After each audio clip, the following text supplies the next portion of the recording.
प्रस्तुति। कर है पुकारी भगतन जोड़े के दोनों हाथे माई। कर है पुकारी भगतन जोड़े के दोनों हाथे माई। लगे डर दिन भर, लगे डर दिन भर देखे बाघे माई। कैसे दर्शन करे आई तो के द्वारे माई। लगे डर दिन भर देखे बाघे माई। कैसे दर्शन करे आई तो के द्वारे माई। खुशी रिकॉर्डिंग स्टूडियो बलुआहा। कैसे दर्शन करे आई तो के द्वारे माई।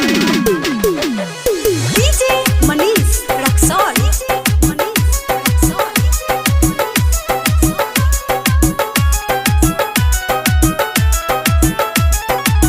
जय जयकारा देखे गुंजे बिहार में। पूजा करे भक्त सब लागल कतार में। जय जयकारा देखो गुंजे बिहार में। पूजा करे भक्त सब लागल कतार में। सब सिर बहा झुका के खड़ा बा रौरी दुआरे माई। सब सिर बहा झुका के खड़ा बा रौरी दुआरे माई। लागे डर दिन भर,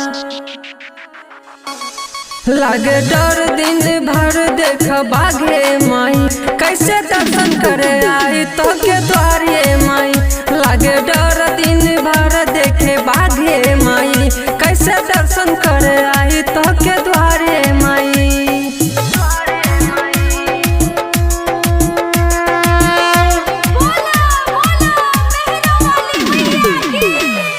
डीजे मनीष रक्सौल। कैसे दर्शन करे आई तो के द्वारे माई। खुशी रिकॉर्डिंग स्टूडियो बलुआहा। फिर नजारा है सान न भुलाइब। आशिक सरोज से हम गाना गवाइब। फिर नजारा है सान न भुलाइब। आशिक सरोज से हम गाना गवाइब। राइटर दीपक संग दुखन भूखल नवराते माई।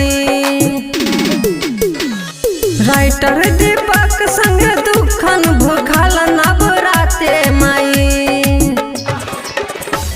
लगे डर दिन भर, लगे डर दिन भर देखे बाघे माई। कैसे दर्शन करे आई तो के द्वारे